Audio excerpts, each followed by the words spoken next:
এখন যে পরিস্থিতি হচ্ছে তার সকল দায় দায়িত্ব এই সরকারকেই নিতে হবে।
স্বরাষ্ট্রমন্ত্রীর দৃষ্টি আকর্ষণ করে বলতে চাই যে এইভাবে একটা গণতান্ত্রিক রাজনৈতিক দলের কার্যালয়ে, কেন্দ্রীয় কার্যালয়ে পুলিশ এইভাবে মহাসচিবকে উপেক্ষা করে তাকে আটকে রেখে এই যে বলপূর্বক ভিতরে ঢুকে পড়া এবং আমাদের নেতা কর্মীদেরকে গ্রেপ্তার করা হচ্ছে, তারা বিভিন্ন রকম তল্লাশি চালাচ্ছে, এটা সম্পূর্ণভাবে গণতন্ত্র বিরোধী, সংবিধান বিরোধী।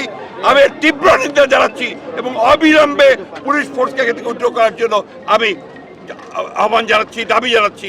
এবং এর অন্যথায় যে ঘটনা ঘটবে, এরপরে দেশের কি পরিস্থিতি হবে, এখন যে পরিস্থিতি হচ্ছে তার সকল দায় দায়িত্ব এই সরকারকেই নিতে হবে। আমাদের কর্মসূচি অব্যাহত আছে।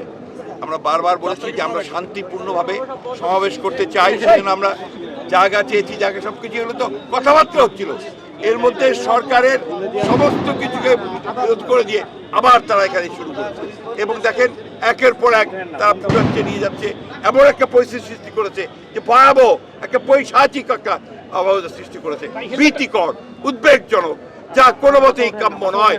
এবং আমরা আশা করতে পারি না যে আমাদের দেশের পুলিশ বাহিনী তারা এই ধরনের ঘটনা ঘটাবে, এটা আমরা আশাই করতে পারি না।